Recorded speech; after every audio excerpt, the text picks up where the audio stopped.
ایک ٹکڑا فرحت اللہ بیگ کا. پہلے کوئی ہمسایہ بھی مرتا تھا تو ایسا رنج ہوتا تھا گویا اپنا عزیز مر گیا ہے. اب کوئی اپنا بھی مر جائے تو یہ معلوم ہوتا ہے کہ غیر مر گیا ہے. جنازے کے ساتھ جانا اب رسمن رہ گیا ہے. صرف اس لیے چلے جاتے ہیں کہ لوگ یہ نہ کہیں کہ واہ جیتے جی تو دوستی و محبت کا دم بھرتے تھے، مرنے کے بعد پھر کبھی نہ دیکھا کہ کون مر گیا. اب رہی دل کی حالت، اس کا بس خدا ہی مالک ہے. یہ لیجئے سامنے کے مکان میں کسی صاحب کا انتقال ہو گیا. کوئی بڑے شخص ہیں، سینکڑوں آدمی جمع ہیں، موٹریں بھی ہیں، گاڑیاں بھی ہیں، غریب بھی ہیں، امیر بھی ہیں. بیچارے غریب تو اندر جا بیٹھے، کچھ پڑھ بھی رہے ہیں. جتنے امیر ہیں وہ یا تو اپنی اپنی سواریوں میں بیٹھے یا دروازے پر کھڑے سگریٹ پی رہے ہیں. جو غریب آتا ہے وہ سلام کرتا ہوا ادھر چلا جاتا ہے، جو امیر آتا ہے وہ ان باہر والوں ہی میں مل کر کھڑا ہو جاتا ہے. پہلا سوال یہ ہوتا ہے کیا مر گئے؟ بھائی ہمارے تو بڑے دوست تھے. اتنا کہا اور اپنی جیب سے سگریٹ کا بکس یا پانوں کی ڈبیا نکالی. لیجے تعزیت ختم ہوئی اور رنج دلی کا اظہار ہو چکا. اب دنیا بھر کے قصے چھڑے، ایک دوسرے سے نہ ملنے کی شکایت ہوئی، دفتر کی کارروائیاں دریافت کی گئیں، ملک کی خبروں پر رائے زنی ہوئی. غرض اس بات چیت کا یہاں تک سلسلہ کھنچا کہ مکان سے جنازہ نکل آیا. یہ دیکھتے ہی دروازے کی بھیڑ چھٹ گئی. کچھ ادھر ہو گئے، کچھ ادھر. آگے آگے جنازہ ہے، اس کے پیچھے پیچھے یہ سب لوگ ہیں. ابھی چند قدم چلے ہوں گے کہ ان کے ساتھ والوں میں بھی تقسیم ہونی شروع ہوئی، اور چپ چاپ اس طرح ہوئی کہ کسی کو یہ معلوم نہ ہوا کہ کب ہوئی اور کیوں کر ہوئی. جن کو پیچھے رہنا تھا انہوں نے چال آہستہ کر دی، جنہیں ساتھ جانا تھا وہ ذرا تیز چلے. غرض ہوتے ہوتے یہ ساتھ والے 3 حصوں میں بٹ گئے. آگے تو وہ رہے جو مرنے والوں کے عزیز تھے، اس کے پیچھے وہ لوگ رہے جن کے پاس یا تو سواریاں نہ تھی یا شرما شرمی پیدل ہی جانا مناسب سمجھتے تھے. آخر میں وہ طبقہ ہوا جو آہستہ آہستہ پیچھے ہٹتا ہٹتا اپنی سواریوں تک پہنچ گیا اور ان میں سوار ہو گیا. اگر پیدل چلنے والوں میں کوئی عہدیدار ہیں تو غرض مندوں سے ان کو یہاں بھی چھٹکارا نہیں. ایک آیا، جھک کر سلام کیا، گھر بھر کی مزاج پرسی کی، مرنے والوں کے کچھ واقعات بیان کیے. اگر ڈاکٹر کا علاج تھا تو ڈاکٹری کی برائیاں بیان کیں، اگر حکیم کے علاج سے مرائے تو طبابت کی خرابیاں ظاہر کیں، اور اسی سلسلے میں اپنے واقعات بھی بیان کر گئے. غرض اس طرح جوڑی بدلتے بدلتے مسجد تک پہنچی گئے. یہاں ہمراہیوں کی پھر تقسیم ہوتی ہے. ایک تو وہ ہیں جو ہمیشہ نماز پڑھتے ہیں اور اب بھی پڑھیں گے. دوسرے وہ ہیں جو نہا دھو کپڑے بدل کر اسی جنازے کے لیے آئے ہیں. اور تیسرے وہ ہیں جو اپنی وفاداری پر قائم ہیں، یعنی نماز نہ کبھی پڑھی ہے اور نہ پڑھیں گے. دور سے مسجد کو دیکھا اور انہوں نے پیچھے ہٹنا شروع کیا. جنازہ مسجد تک پہنچا بھی نہ تھا کہ ان کو کسی دیوار، کسی موٹر یا کسی گاڑی کی آڑ مل گئی. یہ وہیں کھڑے ہو گئے اور سگریٹ پی یا پان کھا کر انہوں نے وقت گزار دیا. ہاں، اس بات کا انتظام رکھا کہ نماز ختم ہونے کی اطلاع فوراً مل جائے. ادھر نماز ختم ہوئی، ادھر یہ لوگ مسجد کے دروازے کی طرف بڑھے. ادھر جنازہ نکلا، ادھر یہ پہنچے. یہ تو ساتھ والوں کا حال ہوا. اب راستے والوں کی سنیے. اگر میت کے ساتھ صرف 2-4 آدمی ہیں تو کوئی پوچھتا بھی نہیں کہ کون جیا کون مرا. اگر جنازے کے ساتھ بڑے بڑے لوگ ہوئے تو دکان والے ہیں کہ ننگے پاؤں بھاگے چلے آئے، مرنے والے کا نام پوچھا، مرض دریافت کیا اور واپس ہوئے.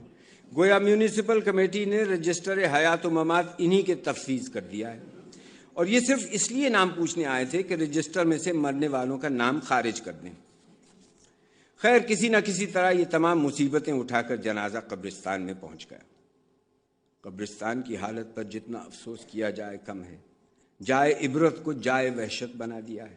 قبرستان کیا ہے؟ خاصا ایک جنگل ہے. ایک طرف ٹوٹی پھوٹی ایک جھونپڑی پڑی ہے، اس میں ایک سقے صاحب، ان کی بیوی، 10-12 بچے، 5-6 بکریاں، ایک لنگڑا ٹٹو، 100-200 مرغیاں، 5 چھیلیاں اور خدا معلوم کیا کیا بلیات بھرے پڑے ہیں. جس حصے میں قبریں ہیں وہاں کی گھاس بڑھ کر کمر ہو گئی ہے. دیواروں کو توڑ کر لوگوں نے راستے بنا لیے ہیں. نیم، پیپل اور خدا معلوم کس کس قسم کے درخت قبروں کے تعویذ اور چبوترے توڑ کر نکل آئے ہیں. کوئی قبر دھنس کر کنواں بن گئی ہے، کسی کا تعویذ ہی غائب ہے، کسی چبوترے کی اینٹیں نکل کر جھونپڑی میں خرچ ہو گئی ہیں. میاں سقے رہتے تو قبرستان میں ہیں مگر ہمیشہ پھولوں کی سیج پر سوتے ہیں. ادھر لوگ قبر پر پھول چڑھا کر گئے، ادھر ان کے بچے سب کے سب سمیٹ لائے. رات بھر یہ پھول بستر پر رہے، صبح باسی پھول لے جا کر پھر قبر پر چڑھا دیے. خیر کیا حرج ہے، زندوں کا کام بھی نکل گیا، مردے بھی خوش ہو گئے. اس گھر میں سل بٹا خریدنے کی کبھی نوبت نہیں آئی، قبر کے اچھے سے اچھے پتھر پر مسالہ پیس لیا۔ اگر کچھ دنوں کوئی دیکھنے بھالنے نہ آیا تو پتھر اکھاڑ جھونپڑی کے پاس لا رکھا۔ بکریاں قبروں پر قلانچے مارتی پھرتی ہیں، مرغیاں کچی قبروں کو کرید رہی ہیں، بچے یا تو چبوتروں پر لوٹ مار رہے ہیں یا تعویذوں کو گھوڑا بنائے بیٹھے ہیں۔ کسی بیچارے کی قبر پر چادر پڑی ہے، اس پر بھی سقی نے گیہوں سکھانے ڈال دیے ہیں۔ ٹٹوانی کو ایک اگلی اور ایک پچھلی ٹانگ باندھ کر چھوڑ دیا ہے، وہ قبروں میں گھاس چرتی پھرتی ہیں۔ ان کے ادھر ادھر پھدکنے سے کسی قبر کی اینٹ گری، کسی کا چونا گرا، کسی کا پتھر گرا۔ اگر ایسے ہی 4-5 گھوڑے چھوڑ دیے جائیں تو تھوڑے ہی دنوں میں وہی منظر بن جائے گا جو زلزلے کے بعد کانگڑے کا ہو گیا تھا۔ یہ تو قبرستان والوں کی حالت ہوئی، اب ساتھ والوں کی کیفیت سنیے۔ جنازہ لا کر لبِ گور رکھ دیا گیا، ایک آتا ہے قبر کو جھانک جاتا ہے، دوسرا آتا ہے جھانک جاتا ہے۔ ہر شخص کو زمین سخت ہونے کی شکایت ہے۔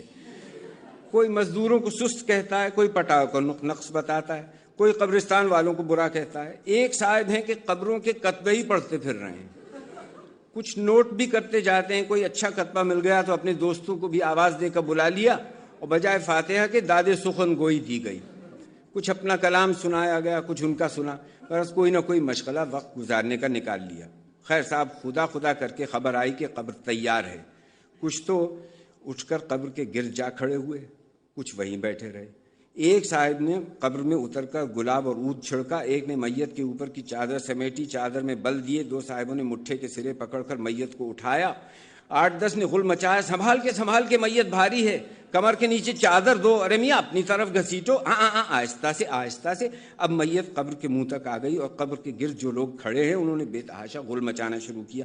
کوئی کہتا ہے ذرا کمر کی چادر کھینچو، ارے بھائی اتنا بھی دم نہیں ہے، دیکھنا کہیں قبر کا پاکھا نہ گرے، ہاں ذرا اور جھکا، لا الہ الا اللہ، میت بھاری ہے، ذرا سنبھال کے، آہستہ، بس بھائی بس۔ کوئی چیخ رہا ہے مٹھے کے بندھن کھول دو، ارے میاں لو یہ ڈھیلا لو، سر کے نیچے رکھ کر منہ قبلے کی طرف تو کر دو، واہ بھائی واہ اتنا بھی نہیں آتا، ابھی منہ پورا نہیں پھرا، بس بھائی بس۔ یہ مختلف فقرے ایک کی زبان سے نہیں نکلتے کہ کچھ سمجھ میں آ جائے۔ ہر شخص ہے کہ غل مچا رہا ہے، جو بیچارے قبر میں اترے وہ پریشان ہیں کہ کیا کریں کیا نہ کریں۔ بہرحال اسی غل غپاڑے کے ساتھ دوست اور احباب اس مرنے والے کو پہلی منزل تک پہنچا دیتے ہیں۔ اب پٹاؤ کی نوبت آتی ہے، اس میں بھی وہی گڑبڑ شروع ہو جاتی ہے۔ کوئی کہتا ہے یہ کڑی نہیں وہ کڑی لو، کوئی کہتا ہے لا حول ولا قوت، مفت میں 100 روپے مار لیے اور کڑیاں دی تو ایسی۔ غرض کوئی کچھ کہتا ہے کوئی کچھ، اس گڑبڑ میں پٹاؤ بھی ہو جاتا ہے اور مٹی دینے کی نوبت آتی ہے۔ مٹی تو ہر ایک دیتا ہے اور منہ سے بھی ہر ایک بڑبڑاتا ہے، لیکن یہ خدا ہی کو معلوم ہے کہ جو پڑھنا چاہیے وہ پڑھتا بھی ہے یا نہیں۔ البتہ لفظ منہا بہت اونچی آواز میں کہا جاتا ہے اور باقی سب الفاظ منہ ہی منہ میں ختم کر دیے جاتے ہیں۔